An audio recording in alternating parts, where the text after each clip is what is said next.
To be honest, holidays are kind of hard for me. My mother passed away about 9.5 years ago. Both of my grandmothers have passed in the last 3 years. And with the matriarchs in the family, so go the holiday gatherings. Don't get me wrong, I've since gained a mother-in-law and three sisters-in-law, and they're wonderful, but there's nothing that replaces a mom's hug during the holidays. Well, something happened to me last weekend that had never happened to me since becoming a realtor. I was hugged, and it reminded me of my mom and even one of my grandmothers.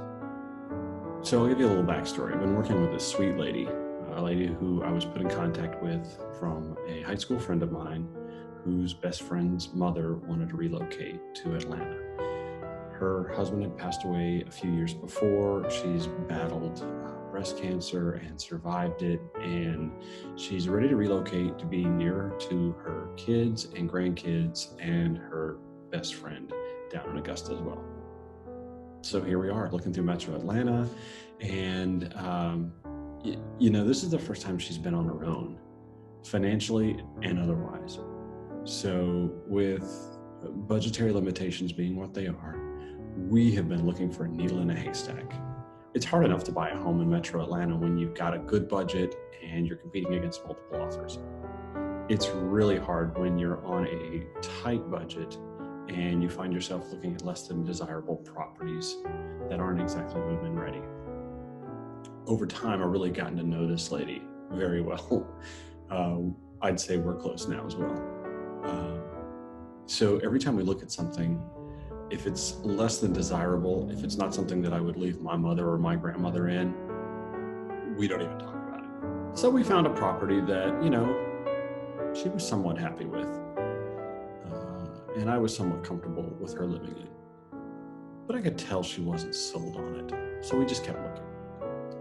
Last weekend, we went to look at two properties. And the first one was frightening. In a cool area of town, but not move-in ready. Not even close. The second place, though, was perfect. Perfect for her budget, perfect for her needs, perfect for my peace of mind.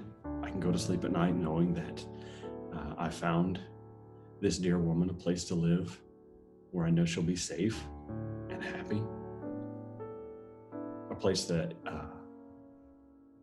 I'd love to come visit her and hang out. I mean, I know she thinks I'm kidding, but I'm definitely coming to visit.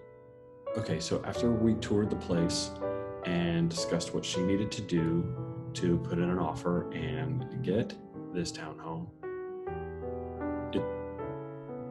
it just happened. We're not talking one of those weak, one-armed squeeze hugs to the side or anything like that. I mean, we're talking like 3 steps away, running start, bear hug. I guess she was happy. It reminded me of my mom a little bit, My mom would do one of those instantaneous joy hugs. And my grandmother on my dad's side, she'd just hug you till she'd squeeze the air out of you. Okay, so there won't be a huge commission check with this transaction, and that's fine. That hug was worth millions.